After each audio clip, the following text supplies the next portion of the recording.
What's up, everyone? Welcome to the Black Belt Business Podcast. I'm your host, Eliot Marshall, and it is my goal with each episode of this podcast to share the stories, strategies, tactics, tools, and resources that will help you establish or grow your martial arts school. The Black Belt Business Podcast is brought to you by Easton.Online.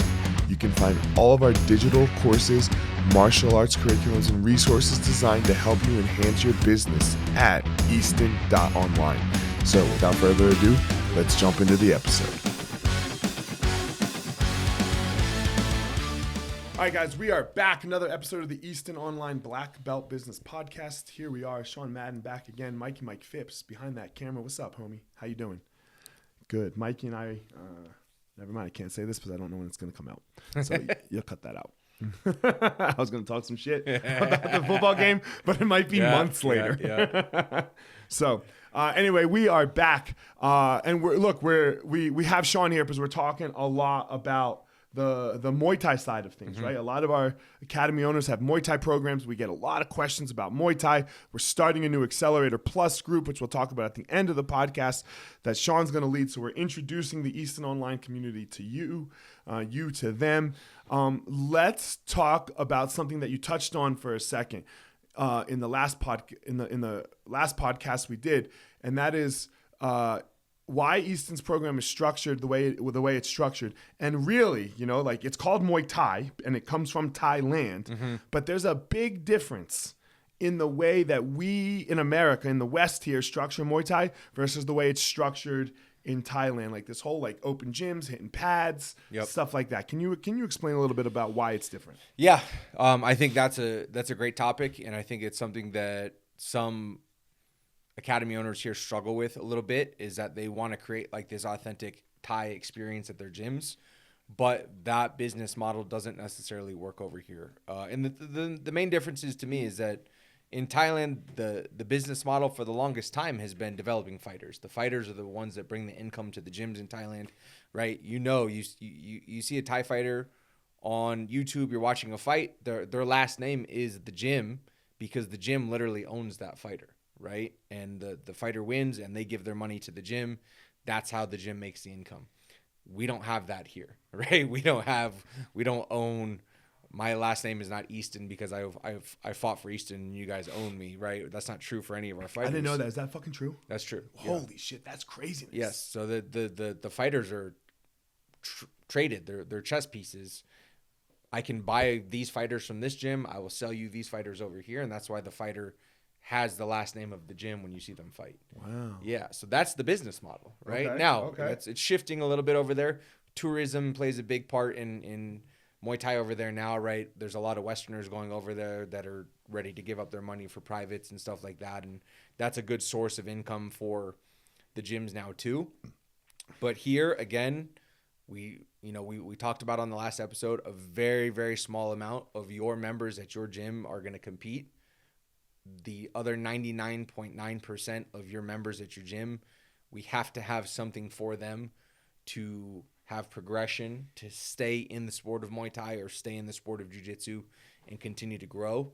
And I think that, is kind of the main challenge over here, is how can we have still a good Muay Thai experience, teaching good quality Muay Thai, but understanding that the business model in America is different than the business model in Thailand. And that's got to start for us on day one. That has to start on day one. What does a day one student's class look like? It's almost not even a Muay Thai class, right? Like, for us, it's not. Yeah. Right? They're learning elements of no Muay Thai. Experience, right? Like if you come in and you have experience, we're talking totally different right? conversation. Different conversation. We're saying lead, never done Muay Thai before, come in first class. That's what we're talking about here.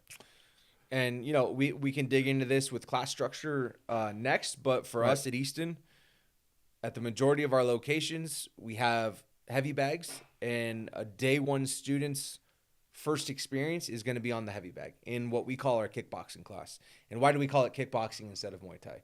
Well, when people look up kickboxing, it just tends to cast a wider net to the potential customers that we're looking for, potential students that we're talking about SEO here. Yeah. Right? We're talking about SEO. We're talking about internet search, what gets someone to fill out a lead box on your website. And let's just talk about it for a second. When you Google kickboxing, certain things come up. When you Google Muay Thai, generally what comes up is someone with a massive gash in their head because they just got elbowed and they're pouring blood out. And, people can be intimidated by that. Let's go a step farther here. Yeah. With this, if we're going to talk about that, it's a great thing to talk about.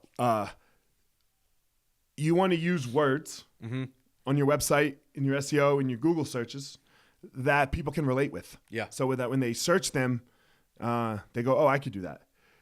Let's take a step back from even a gash in the head from an elbow. If you Google Muay Thai, you're getting a Thai guy. Yeah. Right? Yeah. You're getting a Thai guy Yep. with a headband on Yep. and the shit around his arms and Thai shorts and Yep. greased up. Yep. Right? Yeah, we're not trying to, there's not many of them in America. No. So when you Google Muay Thai, that's the picture you get. And then you and I would say our Thai program, our striking program, it's probably 50-50 almost male, female. Yeah. Right? You as, let's just say a 30-year-old female, you don't identify with that at all. Doesn't resonate. Whatsoever. With you. That's what you want to do. Yep. But when you Google kickboxing, a lot of times you get a nice looking girl. Yeah. And to be super honest, girls want to be that girl. And dudes go, oh, if that's what that girl's working out, I might go in there. Yeah. And then you Google a little more and you see people hitting bags and, it's just more, the term is more accessible to more people and relates to them and makes them go, I could do that. Yes. And to follow that, our onboarding class, which is called kickboxing, which is the heavy bag class, is also more accessible to people, right? It's not immediately on day one. You have no idea what you're doing, and then you're going to go, here, the coach gives you a pair of Thai pads, says, put these on. You're going to hold for this guy over here who's 250 pounds, right? Who's sweating like crazy, who's got a crazy look in his eyes, right? And you're like, oh my God, I'm never coming back to this place again. Referencing back to Tyler, who we love, right? Tyler's one of our homies. He's the man. He struggled when we didn't have this structure to not put the 130-pound, 120-pound girl with the 190-pound dude on Thai kick day. And that's true for a lot of instructors across the country, right? And yeah, that can make for one, a very overwhelming experience for that lady. And two, that can make for a very underwhelming experience for the other guy. Sucks for you. Yeah. Right? Even when Tyler comes up to you as the guy and says, hey man, don't kick hard. Yeah. I'm paying $200 a month. I want to kick hard. I want to kick hard. I had a long day at work. Right. My boss yelled at me. I want to kick the shit out of this pad. Right. Right. So it ends up being just not a great experience for both parties involved. Right. Yeah. So back to the day one heavy bag class where they're learning the fundamentals of Muay Thai, the basics of Muay Thai, basic offense, basic defense, basic stance, basic rhythm. They're putting tools in their toolbox that once they graduate through that program, now they're ready to do Muay Thai, hold pads for each other. That base is there. By then, they've been in the kickboxing program for a couple months. They've become part of the Easton community. They understand the Easton culture. They start to hear and see things about the sport of Muay Thai that make sense to them. And by the time they get to Muay Thai, man, they're ready to go. Yeah. And one of the things that we really like at Easton, especially for beginner students, is consistency. Yeah. Right? In the class, you come in, you warm up very consistently. Yep. Like you know what's coming, right? We do this on the jiu-jitsu side, right? The warm-up is the same, right? In striking, in kickboxing, every time I look over there, they are warming up the same way every time. It's not this instructor does this warm-up and that instructor does that warm-up. This is a huge thing just in the Easton overall class system. In the fundamentals, day 1, day 10 person, it's very consistent. Yeah, let's talk about that because I think that's really important. I think having something that's familiar for new students is really important. I think instructors tend to worry that, oh man, I keep doing the same thing. People are going to lose interest.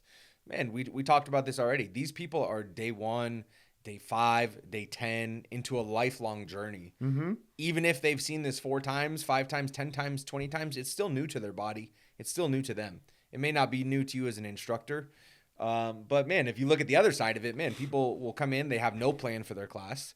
They're going to teach a random warm up this day, a different thing the other day, and they think the variety is good, but there's no consistency with it. There's no familiarity for their students, and it can kind of lead to chaos. Variety can be good for an advanced person. Yeah. Right? Variety can be, you have to keep it spicy. Yeah. You know, for a more advanced person. But for a beginner person, they actually want it to be the same. Yeah. Because you have to remember, and we talked about this in the last episode, day one people are scared. Day 10 people are scared. Maybe day 15, 20 people are scared, right?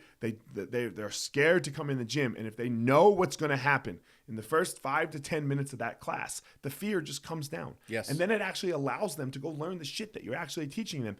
And remember, there's no 10-day badasses. Yep. Like, it just doesn't exist. And we get, as instructors, as good instructors, you know, as fighters, we get so worried about this that your white belts or your white shirts or your yellow shirts or your 2-stripe white belts in jiu-jitsu are like good. Yeah. You know? No, man. They suck. Right? You sucked. Yeah. I sucked. Phipps sucked. Everyone sucked. Everyone.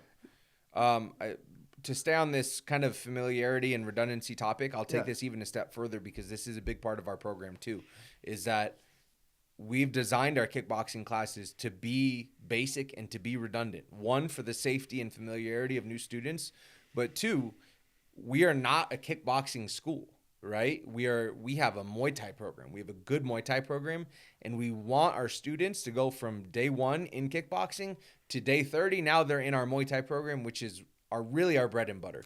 Right? We want you to learn Muay Thai. You're going through kickboxing to prepare so you have the right tools so you can be successful in Muay Thai. We're not a school keeping people in a cardio heavy bag class. No. That's not what we want. No. So we've designed these classes intentionally to be redundant, to be boring. One, yes, for the safety of our new students, but two, to encourage students who have gone through I'm going to cut you for a sec. Boring to a Muay Thai person. Yes. Not boring to a 10-day kickboxing. No, because they've never seen it. No. They've never seen it, right? But the class by design is a little bit redundant because we want to push people from the kickboxing class into our Muay Thai program through that ascension model that we have at Easton. We want them to graduate from kindergarten. That's it. Right? You go to first grade. Yeah. Right? Like that it's great when you graduate kindergarten. They do this whole big celebration, right? You're excited as a 5-year-old, you know? And we're trying to create that feeling of graduating from a class and going into another one. Yes. Right? Making people feel as though they've succeeded at something. They've gotten better. And this is a really big thing that we just forget about as adults. Man, it feels good. It feels good to see progress. Yeah. It feels good when you get a new shirt and everyone claps. It means a lot. It means a lot. Yeah. It means a lot. You achieve something. You got to remember the last time most adults achieve anything is graduating high school. Right? That's the last time anybody ever said, hey, you achieved this. Congratulations, move on. Yep. Most people don't. I mean, I'm going to say it. It sounds shitty. You work mundane jobs where you just go to work, you clock in, you clock out, you get your paycheck, you go home, you drink a beer and a half, you have your 2.5 kids, you know, and your wife, and you watch Netflix and then wake up and repeat. And then on Sunday, you wear a grown man's jersey with another person's name on it. Yes. You cheer for that team. And you cheer for that team. Passionately, so passionately that you will get into a fight in the stands. You'll find anyone for that guy. Over this grown man's jersey. You'll find anyone for that guy. Yeah, you know. Side note, little side conversation there, everyone. Back to that, though, and I think that ties into, what I said earlier, kind of like an ascension model or, different levels of classes to your program. Right? It's not one class and one class for everyone, right? We have multiple levels in our program.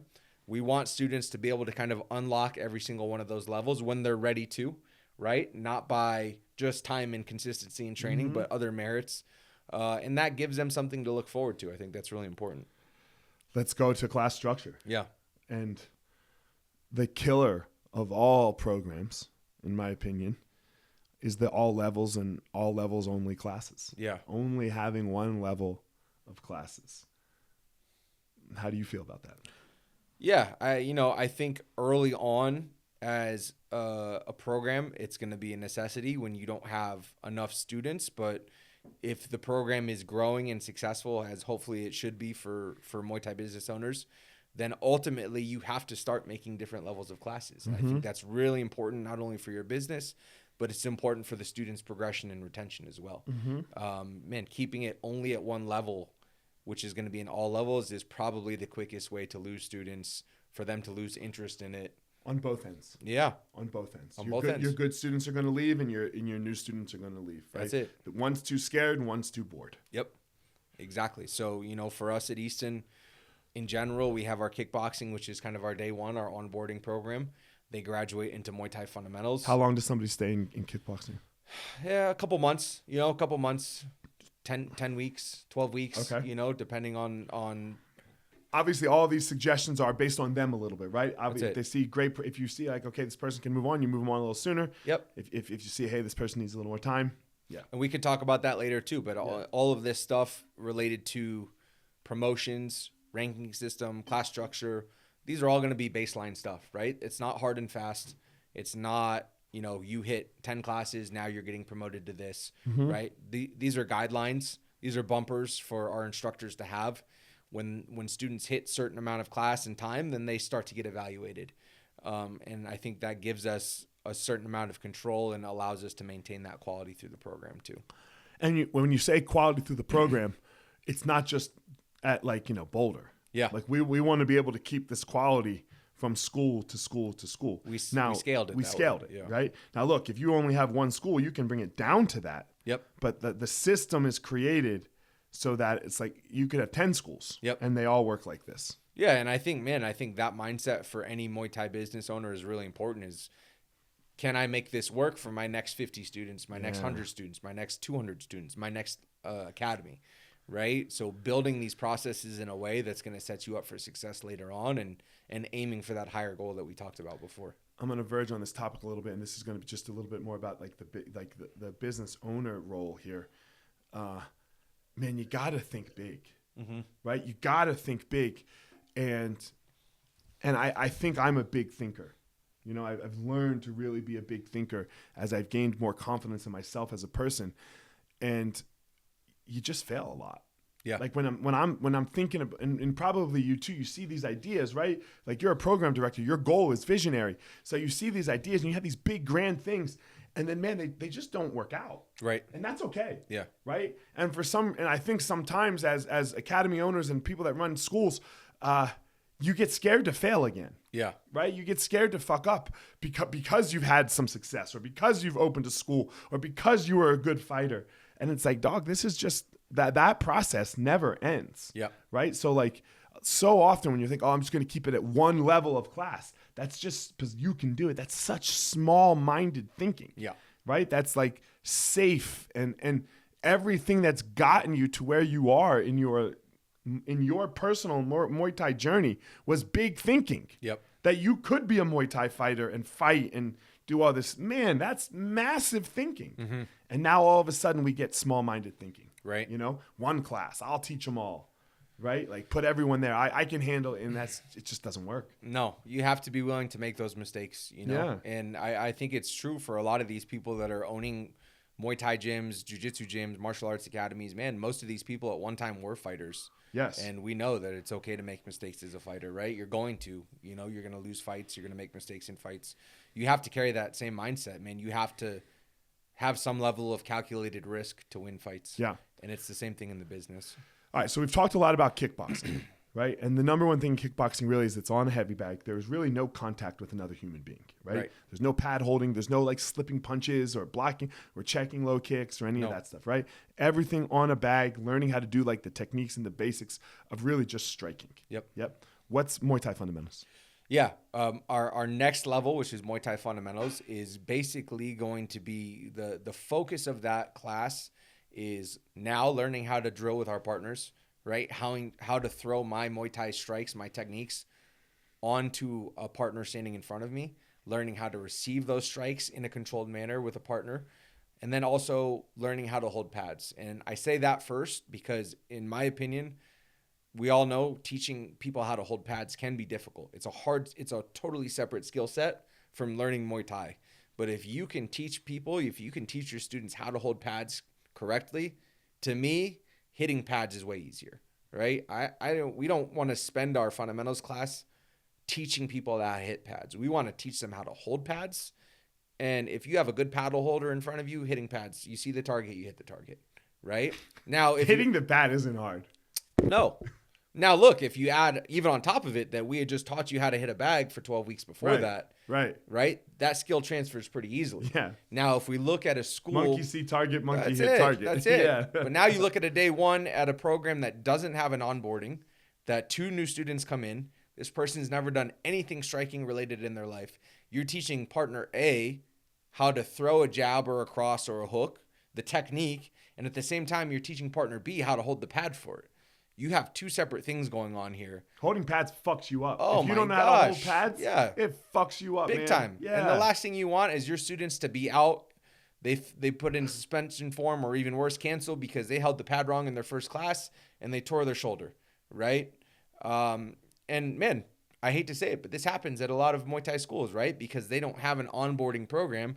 So day one is you hitting a pad that you've never hit before, and then day one is this person holding a pad, and they just have no idea what's going on. And man, the bag helps you learn how to like hit hard, hit soft, hit medium. That's it. Right? Like, you can do all of these things so that, in Muay Thai fundamentals, probably when you do start to get paired up with somebody, if they are a little bit off size, because that shit always does happen. It'll happen. It's like, all right, man, I know how to throw a hook at this level of force. Yes. So that I don't destroy this person's shoulder. That's it. And I think that's just a good point too that you brought up about the bag is that it's a great benefit of our program of teaching people on the bag first, because we know in our Muay Thai journey, 17 years in Muay Thai, the bag is going to be one of your best friends through the entire thing. Yeah. As a beginner, as an advanced student, as a fighter, the bag is always going to be available to you, and you're going to learn how to hit it in different ways through your different parts of your journey.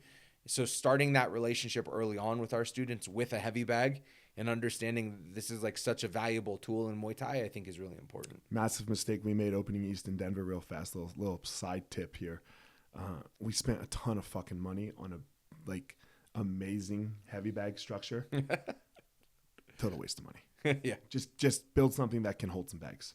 That's it. And there's a lot of different ways you can do that, right? Each academy is going to have a different layout. Yep. There's 8 million ways that you can put bags in your academy that are going to make sense for the space that you have. Make it look nice. Yep. But do it cheap. That's it. Just make sure that the bag stays up, that the stand stays up, that it's not in the middle of your space. Yep. And you're pretty much good to go. You're good to go. Yeah. All right, Muay Thai Intermediate. Yeah, Muay Thai Intermediate is where we start sparring. So we think about, we have kickboxing onboarding, learning basic techniques, adding tools to your toolbox. Muay Thai fundamentals, we're learning how to work with a partner, with partner drills, right? Mm-hmm. Putting my strikes on a partner, taking strikes with a partner in a controlled setting, learning how to hit pads and hold pads.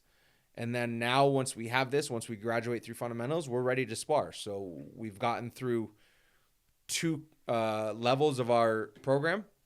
And then the third one, now it's learning how to apply the skills that we've learned so far. Everyone wants to spar from day one, right?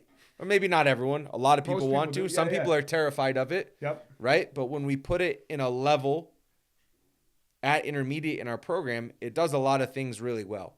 I think to talk about those two types of people, either they want to spar right away or they're terrified to spar right away.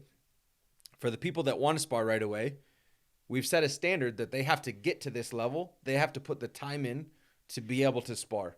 And I think a big part of sparring is the trust that you build with the other people in the class, right? You have to train alongside these people. You have to be drilling with these people. And then when you get to that sparring level, you've built a level of trust with the other students in the class, with your teammates. I think that's really important. For the people that are afraid to spar early on, going through 2 levels of classes before you spar is going to build that confidence, because you've built tools in Muay Thai. You've done drills that have gone over offense. You've done drills that have gone over defense. You've seen strikes come at you. And so, of course, starting to spar is still going to be naturally scary for those people. It's a big step up in any program, but we've given our students a lot of tools to have more confidence going into those sparring sessions. Yeah, nice. And we'll come back to this point here in a second. All right, advanced. What happens in advanced? And then, obviously, we have a competition team. Yeah. So these last 2 levels that we have.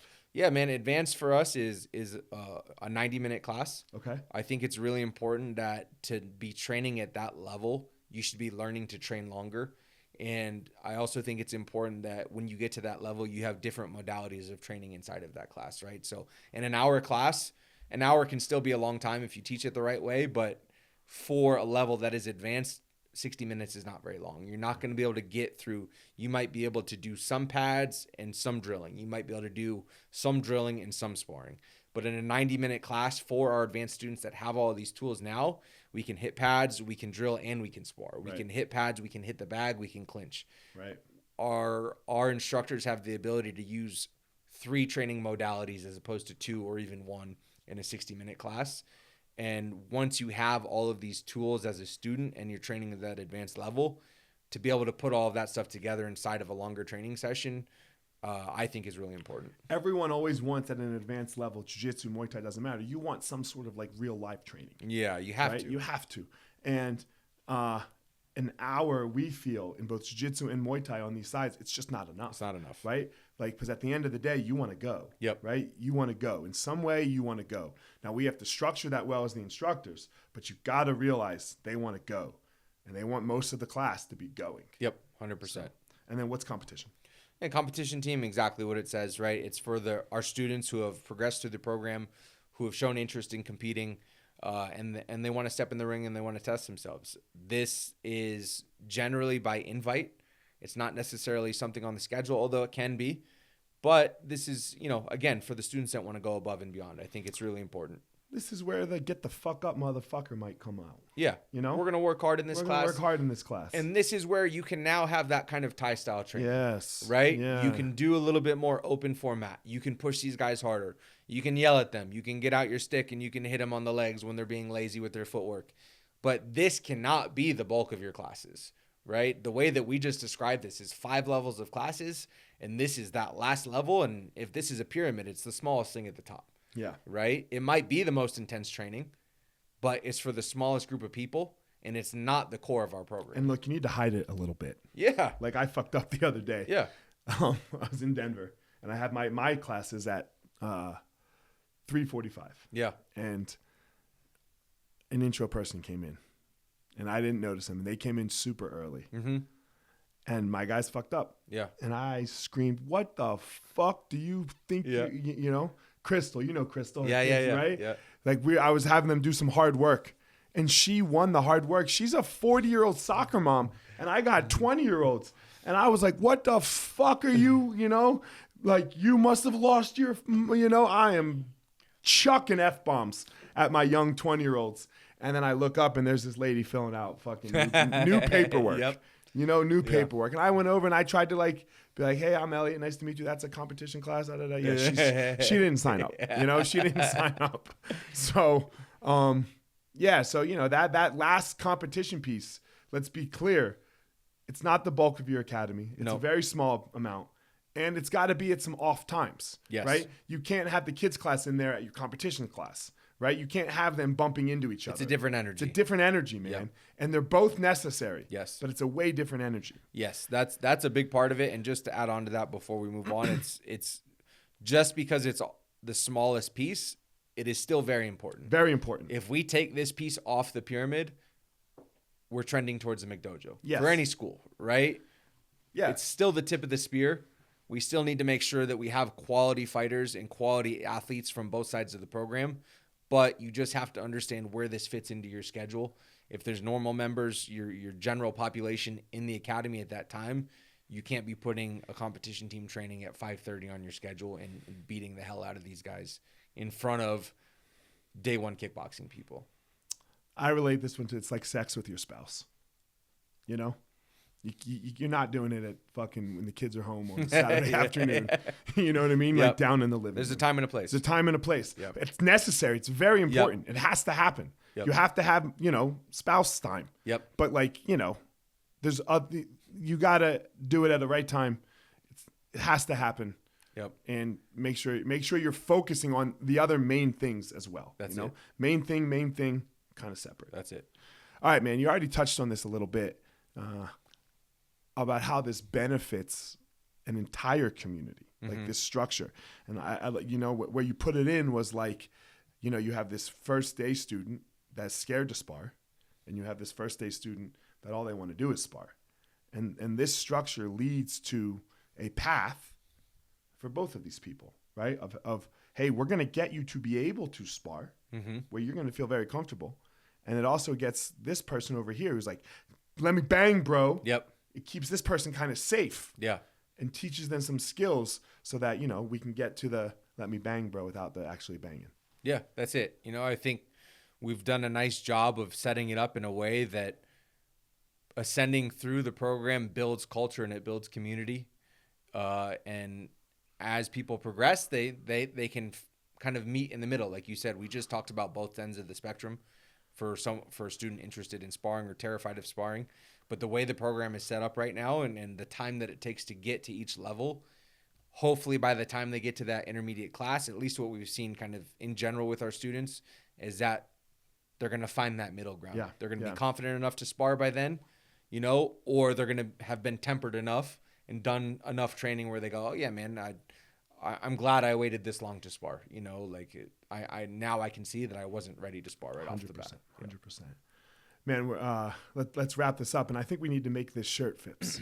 Like the next time we do an event outside with Easton.Online, Jocko has quoted, or created the phrase. I don't know if he came up with it originally, that discipline equals freedom. Mm-hmm.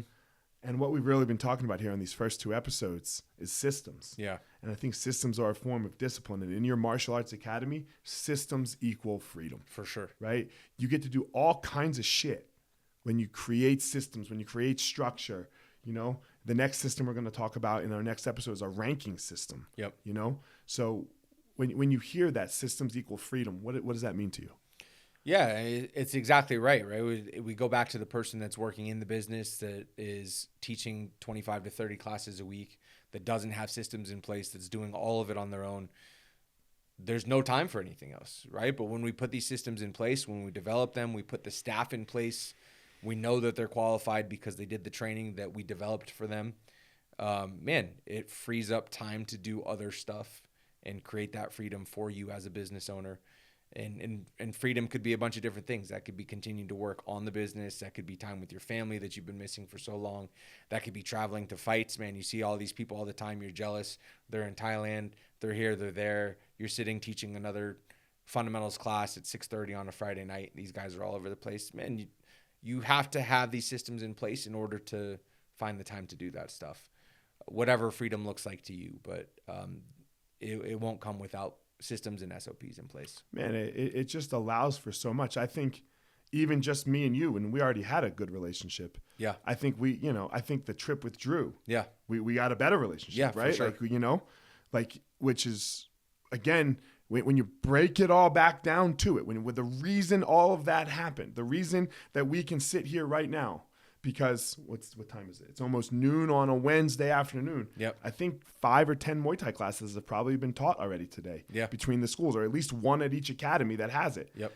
And you didn't teach it, and I didn't teach it, and Phipps is at least was the DH over. I don't know, he's still the DH at Longmont, not the DH anymore at Longmont, but he was for a long time. Phipps didn't teach it, right? So, it allows for us to have these other verticals in our business. Yeah, and we're not sitting here scrolling our phone trying to figure out if the class was good or not, right. if someone got signed up in the class, right? We're not sitting here worried about that. That's a great, man, I can't tell you the last time I checked that. When's the last time you checked something like that? A long time. Never. How about you, Phipps? You ever check something? No, there's somebody whose job it is. Yeah. Right? Like you're a DFI, your head front desk person at your school. It is their job. And they better be checking it. Right. But that's a system that we've created so that it's not all on us. That's it. To create for these programs. So that's it. Sean, tell them where they can reach out to you if they want to talk about this anymore. Yeah, you guys hit me up on Instagram at SeanMadden_striking. Feel free to shoot me a message there anytime. I'm at Fire Marshal 205's Mikey Mike Phipps behind the camera. We are at Easton_Online. Thanks for joining in. Check it out. It's coming soon, guys. We're going to launch another accelerator program, Accelerator Plus program. That's when you get in-depth work with us. Me and Sean are going to be running the second one. We're really excited to have Sean do it because of the Muay Thai aspect. So if you're a Muay Thai school owner in particular, we are going to launch this program for you. In-depth meetings, talking to us, good contact, whole curriculums, the whole 9 yards, Accelerator Plus, Easton.Online is the website. Go check it out. Link in our bio and in the show notes. Fill out the form if you're interested. We'll see you in the next episode.